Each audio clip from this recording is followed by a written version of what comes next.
배 대표님. 네. 네, 이재명으로서도 이런 상황을 좀 타개할 수 있는 무슨 반전 카드가 있을까? 하나는 지금 내란 특검을 이번에 또 일방적으로 뭐 협상이 결렬이 됐다고는 합니다만은 17일 날 저녁에 통과를 시켰지 않습니까? 네.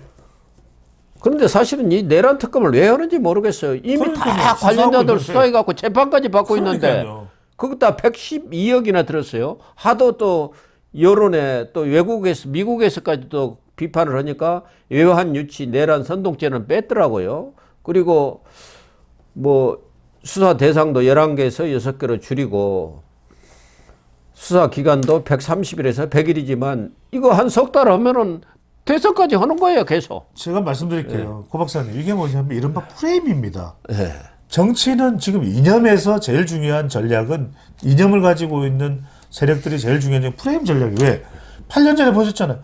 적폐청산이라고 그냥 덮어 씌워버리니까 물론 뭐 적폐청산인 사람도 있겠지만 인지 아닌지 애매한 사람도 적폐청산이라는 프레임을 씌워버리면 다 척결이 가능한 겁니다. 예. 지금 적폐청산보다도 더 큰 범죄가 뭡니까? 내란이죠. 예. 내란이에요. 그러니까 지금 카톡 검열 어쩌고 했다가 이거 좀 시도해볼까 그러다가 완전히 댄설이 뒤통수를 맞고 있는 거 아닙니까? 그러니까 그렇죠. 카톡 검열? 사람들이 열을 무진장 받아버린 겁니다. 특히 2030 검열 이런 데 대해서는 완전 열받았어요. 예. 아니 니들 카톡부터 열어봐라 이거예요 지금. 예. 아니 가짜뉴스 퍼뜨린 사람이 누구냐? 그러니까요. 그러니까 그 말하는 국회의원 정치인들부터 좀 휴대폰 포렌식 좀 다 하자. 무슨 짓거리 하고 있는지 이거예요. 그래서 드리고 싶은 말씀은 이 프레임입니다. 말씀하셨던 대로 아니 차분하게 이거는 수사기관하고 재판하는 법원이나 맡겨두면 안 됩니까? 그러니까 지금 아무 문제가 없잖아요. 우리가 그런 사법기관에 다 코치를 해줘야 됩니까? 정치권이. 정치권조차 실력이 없는데 역량이 안 되는데 사법부를 지금 뭐 오히려 가르치려 드는 겁니까? 말이 안 되는 거죠. 그래서 또 하나 만지작거리고 있는 게 김건희 여사 특검법이에요. 그렇죠. 그래갖고 그 명태균 지금 수사하고 있는데 창원지검에서 뭐 하고 있는 거야? 그 자료 좀 가져와 봐. 지금 이러고 있는 상태예요. 그나마 먹히는 게 김건희 여사라 그걸로 지금까지 먹고 살아왔지 않습니까? 그렇죠. 솔직한 얘기가. 그래서 지금 뭐 윤석열 대통령은 뭐 할 게 없으니까 계속 집권 이후 김건희 여사만 그냥 집요하게 그가 약한 고리다. 그렇죠. 이렇게 해갖고 공격해 온 거 아닙니까? 그렇죠. 그런데 지금 뭐 김건희 여사가 그냥 완전히 대외 활동을 할 수도 없고 개 산책도 그 직원들이 한 것을 또 어느 좌파 언론에서는 그걸 김건희 여사가 체포되는 날 개 산책하고 있었다. 뭐 이렇게 또 방송을 하고 뭐 보도를 했던데요. 어쨌든 이 김건희 여사를 또 들춰내갖고 명태균과의 이런 여러 가지 내용들이 지금 흘러나오고 있지 않습니까? 아니, 역대 그걸 가지고 또 선거 때 우려먹을 생각인 것 한국 같아요. 정치에서 배우자를 가지고 이렇게 이 예. 정치 쟁점하는 경우가 있었습니다. 물론 지적할 건 지적해야 되겠죠. 이건 스토킹 차원을 넘어서 더 뭐 센 용어 없나요? 지금도 체포하라는 이야기를 하잖아요. 예. 같이 가도라는 이야기를 하고 있어요. 윤석열 대통령과 같이 가도라. 그러니까 아까도 말씀드렸습니다만 적법하게 뭔가 법을 또 법치를 적용하는 것은 맞겠지만 이건 완전히 프레임 전략이에요. 그러니까 생각해보세요. 넌 무슨 죄야? 내란 죄야. 그럼 사람들이 다 끌어내 이럴 거 아니에요. 그러니까 우리가 기억하실 거예요. 조선시대 어떤 반역보다 더 심각한 건 없는 거예요. 그건 다 능지처참을 시켜버려요. 그렇죠. 능지처참이 찢어 죽여요. 구족을 멸해버렸지 않습니까? 구족을 멸해요. 그러니까 지금 이것만큼 프레임을 설정하기 좋은 게 없습니다. 내란 선전선동. 그러니까 누가 이야기하는데 막 뭐 좀 듣기 싫은 말 하잖아요. 너 내란 선전선동이야. 내란죄야. 여기는 사형 무기징역뿐이 없으니까 지금 그러니까요. 형이. 그러니까 프레임이죠. 그래서 이제 아마 이재명 측에서는 이제는 민생 행보로 돌아서야 한다는데 민생의 행보를 하려면은 오늘 어느 언론에서도 사설까지 썼던데 지금 반도체 특별법이라든가 여러 민생 관련 법안은 하나도 안 하면서 6대 은행장들 모여 집합이라고 하지 않습니까? 군대에서. 우리 그 군대 생활하면 고참들이 야 제일 무서운 게 집합. 화장실 뒤로 집합하면 집합. 제일 무섭죠. 제일 무섭죠. 집합을 시킨 거 아닙니까? 그럼요. 내가 대통령이야 와봐 전부. 그래가지고 이번에 이자로 돈 좀 벌었다면서 그거 다 내놔. 기본소득으로 해갖고 쫙 깔아야 해. 지역 앞에. 지역 앞에 하려고 그런 거 아니에요? 저는 이런 거가야말로 진짜 국민들로부터 너무 노는구나. 마치 대통령이 다 된 것처럼 저렇게 거들먹거리는구나. 그런 거 아닙니까?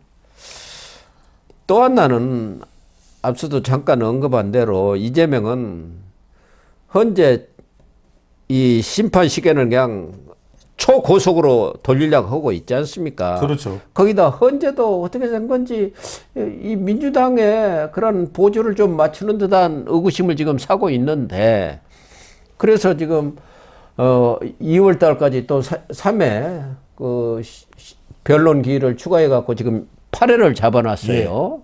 앞에 5회, 뒤에 3회 해갖고 지금 2회는 끝났어요. 그렇죠. 8회 중에 뭐 더 잡을 수 있는지 없는지는 모르겠는데 과연 이재명 이야기대로 탄핵 심판은 빨리 돌리고 자기 선거법 재판은 완행 열차로 갈 수가 있겠는가? 왜 그러냐면 박근혜 전 대통령만 하더라도 17회를 했습니다. 본변론을. 그리고 노무현 전 대통령도 7회를 했어요. 노무현 전 대통령이야말로 뭐 따지고 말 것도 없는 그렇죠. 내용 아니었습니까? 그건 사실은 그렇죠. 뭐 이 탄핵거리도 안 되는 건데 그때 이제 또 거야가 그때도 또 거야였지 않습니까? 노무현 대통령 때는 여론도 탄핵 반대가 압도적이었어요. 예. 박근혜 전 대통령도 17회를 했는데 이거 8회 가지고 말이 됩니까? 그러니까요. 이렇게 어마어마한 사건이 말이 안 되죠. 많았는데 그런 거 보면은 최소한 또 박근혜 전 대통령 한 3개월 걸렸다. 3개월은 넘어 걸릴 것이다. 원래 160일인가 하게 되어 있지 그렇죠. 않습니까? 그러니까 최소한도 그걸 확보해 달라는 게 윤석열 대통령 측의 설명 아닙니까? 그럼요. 요구고. 그런데 이렇게 자기들 마음대로 헌재가 지금 돌아갈 수가 없는 게 여론이 상당히 헌재에 대해서 마뜩지 않게 보고 있지 않습니까? 그렇죠. 압박을 이건 하니까. 뭐야? 다 의혹 눈치를 보고 있는데 헌재라고 한들 그렇게 돌아갈 수는 없는 거 아니에요? 그렇죠. 말씀하신 대로 저는 다른 것보다도 지금 노무현 대통령 같은 경우에는 탄핵이 이제 기각됐고 예.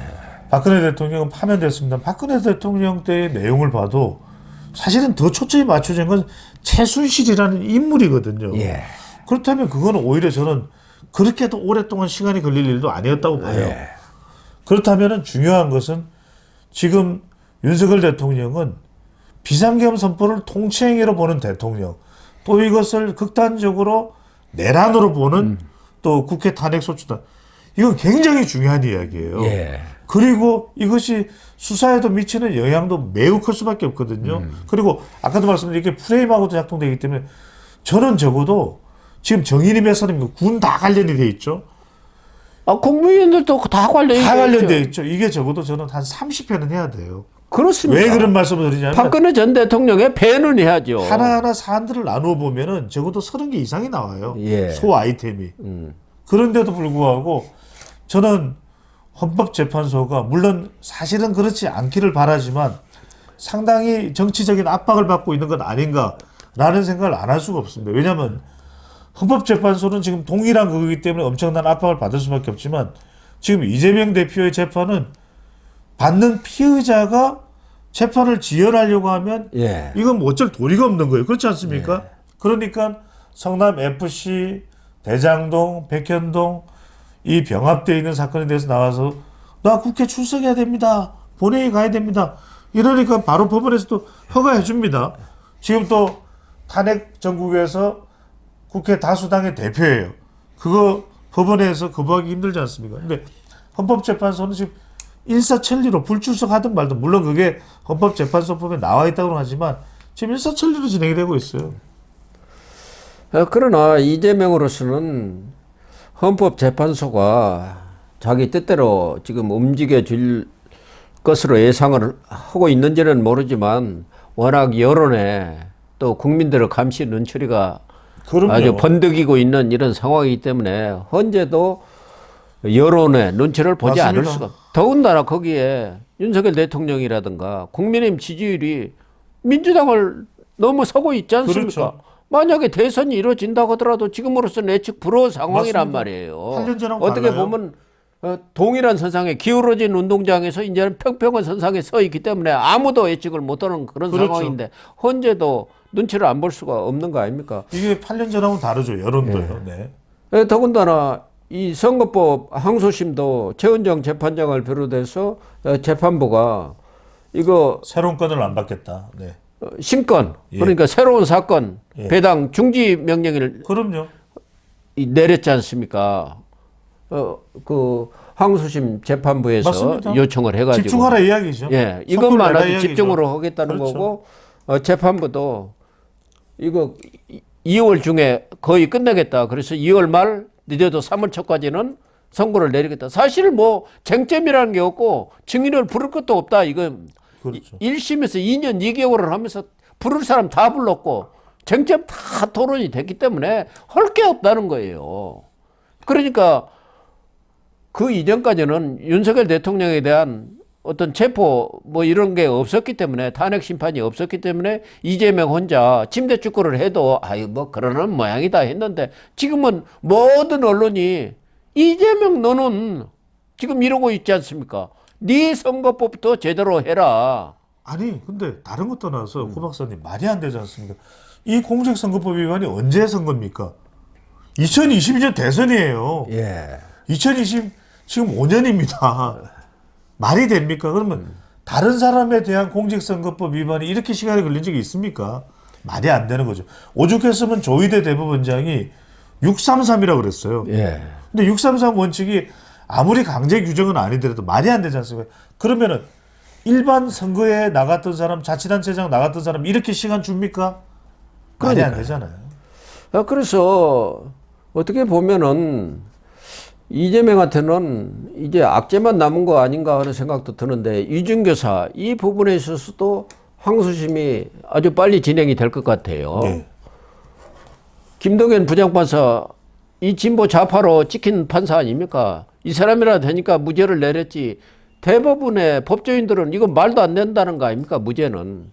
거기다가 대북 송금 이 사건도 지금 이화영이가 2심에서 7년 8개월인가 받았고 미국에서까지도 지금 문제 삼고 있는 거 아닙니까? 800만 원 준 것은 유엔 안보리 위반이고 미국 대북 제재 위반이다. 경우에 따라서는 트럼프가 행정명령으로 이재명에 대해서는 하는 거 있잖아요. 그거. 그렇죠. 세컨드리 보이콧인데 이럴 가능성이 굉장히 높습니다. 만약에 트럼프가 이게 저도 아까 미국 변수를 말씀드린 것인데 지금 미국 대통령은 북한과 또는 미국의 이익을 이 해치는 데에 대해서는 그 사람 보이콧을 내버립니다. 나 우리 그러니까. 안 만나. 너 우리 미국 관할 안에 들어오면 너 끝장날 거야 하는 그게 이른바 세컨드리 보이콧입니다. 예. 그러니까 이제 외국 원수라든가 그렇죠. 뭐 이런 사람에 대해서도 체포 명령 내리고 그러잖아요. 뭐 장관 이런 사람도 하는데 무슨 말씀이냐면 그 사람을 당장 잡으러 갈 수는 없지만 그 사람이 미국이 통제할 수 있는 범위에 들어오지 않습니까? 그러면 작사를 내버려요. 그러니까 지금 많이 지금 사람들이 이야기하는 게 쌍방울 대북 송금이라는 것은 세상 북한에다 돈을 줬다는 이야기 아니겠습니까? 만약에 이건 만약을 전제로 합니다. 트럼프 당선인이 신행정부 출범하고 북한에 이익을 준 사람들에 대해서는 국무부 판단하에 NII 판단하에 세컨더리 보이콧을 내버려. 이게 무서운 겁니다. 왜냐하면 트럼프가 이재명 대표에 대해서 세컨더리 보이콧을 내보면 우리 국민들이 대선에서 선택을 할까요? 못 오고 이재명은 이런 경우에는 은행 거래가 안 돼 버려요. 엄청나죠. 예. 미국 은행하고 거래가 안 되면 아무것도 못 하잖아요. 그래서 그게 무서운 겁니다. 이게 무서운 거예요. 예. 그래서 이 이야기를 하는 사람이 있는데 그래서 제가 아까 미국 변수를 말씀드린 것이 실제로 지금 미국 연방 아태소위원회 위원장이 누구냐면 영킴이에요. 예. 영킴인데 여성인데 보통 사람이 아니에요. 저도 제가 제 기억에 2004, 5년인가 제가 만났었어요. 직접. 예. 그때 이 연방 하원 의원의 보좌관이었는데 이 연방 하원 의원이 정말 아시아 태평양 문제의 전문가였어요. 네. 그때 로이스 의원인가 그랬는데 로이드 의원인가 근데 바로 그 영팀이 어떤 이야기를 하냐면 지금 자꾸 한미 관계가 균열이 생길 것 같다. 예. 지금 탄핵을 주도한 세력들에서 그 이야기 했지 않습니까? 정확하게. 저는 이런 부분들이 적지 않게 영향을 줄 걸로 보입니다. 그렇습니다. 그래서 지금 지지율이 추락이 되고 역전까지 벌어지고 있는 상황 속에서 이재명으로서는 그렇게 뚜렷한 반전 카드는 보이지 않는다. 단 하나, 이제 국민의힘이 실수. 그렇죠. 이 아마추어에서는 자기가 잘하는 것보다 남의 실수로 먹고 사는 것 아닙니까? 우리 정치판이 아마추어예요. 예. 똥볼 차면 끝납니다. 적의 불행은 나의 행복이다. 그렇죠. 이게 아주 내로남불 정치판의 아닙니까? 캐치프레이즈 아닙니까? 그래서 국민의힘이 잘해줘야 한다. 그거 아니겠습니까? 그러니까 제가 아까 말씀드렸던 대로 보수 지지층이 결집돼 올라가니까 이거 김치국 마시면 김치국 마시는 식이 되면 큰일 날 이야기다라는 말씀을 재차 강조를 해드립니다. 그렇습니다.